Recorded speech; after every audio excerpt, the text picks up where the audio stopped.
শুরুতেই যে বড় খবরের দিকে নজর রাখবো, ঘুমের ঘরে রান্নার গ্যাস লিক করে মৃত্যু দুজনের। অসুস্থ অবস্থায় দুর্গাপুরের শোভাপুরে বেসরকারি হাসপাতালে ভর্তি 6 জন।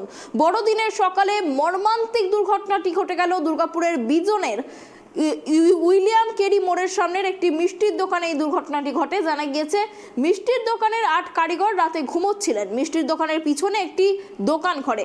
আজ ভোরে এবং সেখানে একজন কারিগরের ফোন পেয়ে দোকানের মালিক ছুটে আসেন এবং তারপরেই অচৈতন্য অবস্থায় 8 জনকে তড়িঘড়ি নিয়ে আসা হয় দুর্গাপুরের এক বেসরকারি হাসপাতালে।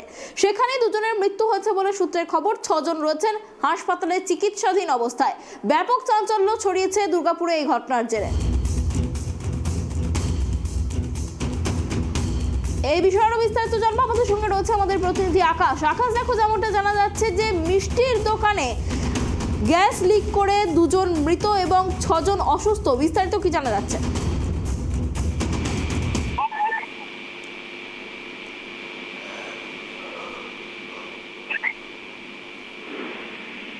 আকাশ, আমার কথা কি শোনা যাচ্ছে? হ্যাঁ, শোনা যাচ্ছে।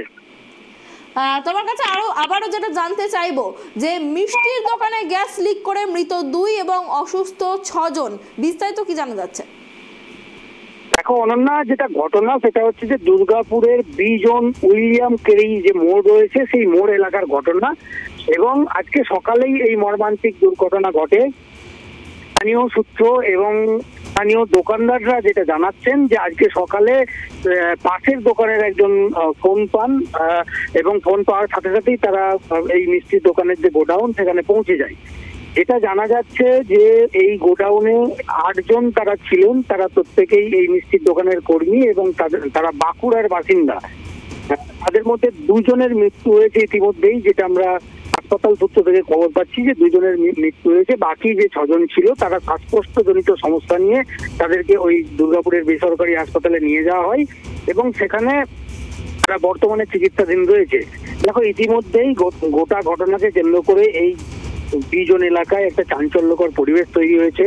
কারণ আজকে বড়দিন, এমনিতেই বড়দিন উৎসব কে সামনে রেখে বিভিন্ন মিষ্টির দোকান, কেকের দোকানের ভিড় থাকে।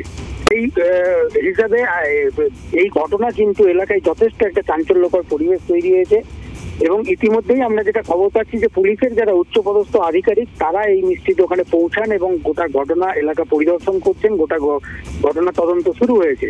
হাসপাতাল সূত্র থেকে আমরা যেটা খবর পাচ্ছি যে গোটা ঘটনায় 2 জন শ্রমিক তাদের মৃত্যু হয়েছে। পাশাপাশি আরো যে 6 জন শ্রমিক তারা হাসপাতালে বর্তমানে চিকিৎসাধীন রয়েছে এবং এই মুহূর্তে তাদের অবস্থা স্থিতিশীল, এমনটাই হাসপাতাল সূত্র থেকে জানা যাচ্ছে। ইতিমধ্যেই বাঁকুড়া থেকে পরিবার যে সমস্ত শ্রমিকরা কাজ করতে এসেছিলেন 8 জন শ্রমিক, তাদের পরিবারের যারা সদস্য তাদের বাড়িতে খবর দেওয়া হয় এবং পরিবারের সদস্যরাও দুর্গাপুরে পৌঁছেছে এই বেসরকারি হাসপাতালের সামনে এবং মিষ্টির দোকানে। যেটা জানা যাচ্ছে পরিবারের লোকেদের কাছে সকালে ফোন মারফত খবর গেছিল এবং সেই খবর পেয়েই তারা দুর্গাপুরে চলে আসে। গোটা ঘটনায় কিন্তু এই বড়দিন অর্থাৎ 25শে ডিসেম্বরের সকালেই তীব্র চাঞ্চল্যকর পরিবেশ তৈরি হয় দুর্গাপুর বিজন এলাকায়। অনেক ধন্যবাদ আকাশ আমাদের সঙ্গে থাকার জন্য।